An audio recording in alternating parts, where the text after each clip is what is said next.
Viewers আসসালামু আলাইকুম। আসলাম একটা অভিযোগে। তো গ্রাহক ফোন দিয়ে বলছে তার এলাকায় বিদ্যুৎ নাই।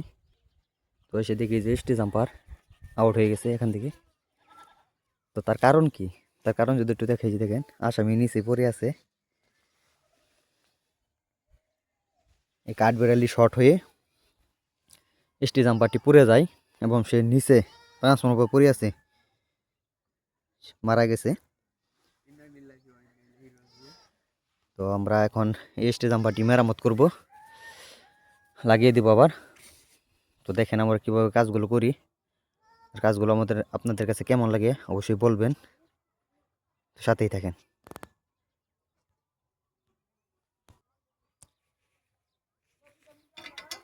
আমি D16 দিয়ে দিচ্ছি, না এটা D6 বলা হয়, D6 দিয়ে দিচ্ছি যেন সহজে না পড়ে।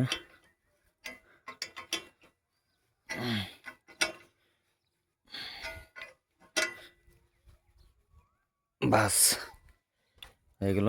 তো আমি এখানে একটা কানেক্টর চেপে দিব এখন।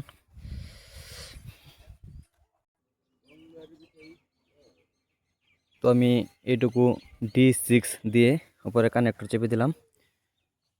তো আমার সোর্স সাইডে গ্রাউন্ডিং করা আছে অস্থায়ী। তো এটা আগে D1 ছিল, তো সেটাকে আমি রিমুভ করে D6 দিয়ে দিছি। তো নিচেরে আমাদের আসামি শুয়ে আছে, আমি এটাকে ফেলে দিলাম। তো কাজগুলো কেমন হয়েছে অবশ্যই কমেন্টে বলে যাবেন।